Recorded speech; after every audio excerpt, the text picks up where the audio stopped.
வணக்கம். பழமொழி 400 அதிகாரம் படைவீரர் பாடல் 326. இருகையில் உண்கண் இளையவளை வேந்தன் தருகென்றால் தன்னையரு நேரார் செருவரைந்து பாழித்தோல் வட்டித்தார் காண்பாம் இனிதல்லால் வாழைக்காய் உப்புரைத்ததில்.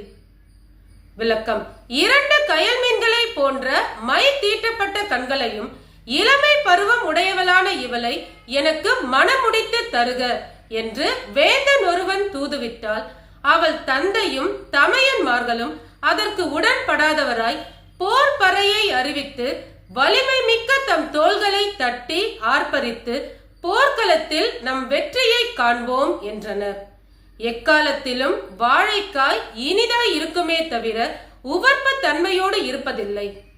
இதன் கருத்து, மன்னன் ஒருவன் தன் தங்கையை மனமுடித்து தருக என்று கேட்டாலும் அவள் அதற்கு விரும்பவில்லை எனில் அவளுடைய தமையன்மார்கள் அம்மன்னனோடு போர் புரிந்து இறக்கவும் துணிவார்களே தவிர அவனுக்கு அடிபணிய மாட்டார்கள்.